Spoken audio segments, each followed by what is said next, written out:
Koti wa Mombasa niwaumya mwamulo wa mutavanya Paul Nthenge Mackenzie na esililwa angi miongo kendana ana Kutwawa Sivitali ni itina kwithiwa matena vinya itina kulea kuya kwa kilungu cha Vakuvi Kyumwa kimwe maofisa ma polisi kotini wa Mombasa nimethiwa na kibarua chumu kumakua esililwa ala matena vinya wa kuvikanthini wa koti kavindani kalame ivikite kotini kwithukisia ikwani yo yelayo konanwa na mavityo maana ele miongo itatu na nama uwani kuya ngalikoni ya shaka hola livoti yake mwandishi wa Mavokuma kaunti ya Mombasa Angelina Mose.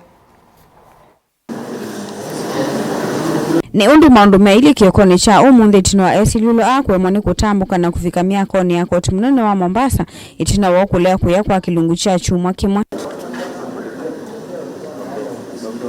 Loya wa esililwa Wycliffe Makasembo niwatavya koti ukana malete kuyani kwithiwa maina mwekio na utua wa koti kwa tieni anayekwani yo mawetekana yethieto yikuusyo kila ivinda.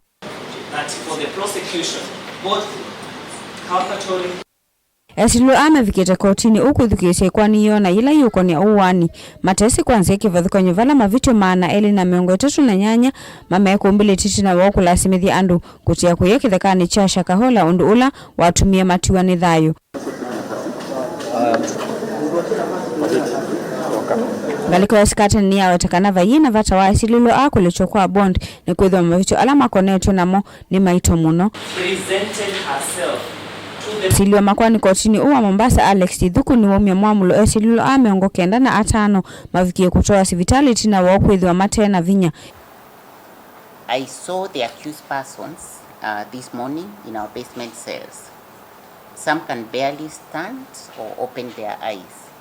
As a matter of urgency, I order that they be escorted to a medical facility where they will be examined and their health needs attended to.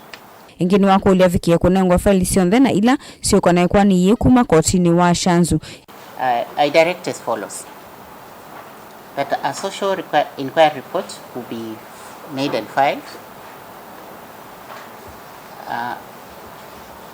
for the accused persons for purposes of logistics and expediency in respect to all the accused persons who have one report together, and one for the 40th accused person who is represented by Mr. Obonyo, whose circumstances appear different.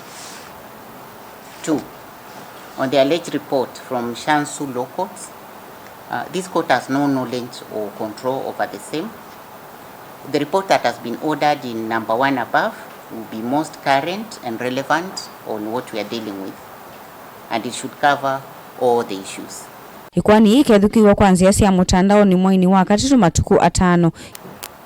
We mentioned this matter on 5th of March 2024 when the reports above will be filed or will have been filed and a ruling date will be given. The accused person's attendance is hereby dispensed with, cancelled to appear virtually. Ngilivotia mvilingi wa Mavokuma kaunti ya Mombasa nitawa Angelina Mose.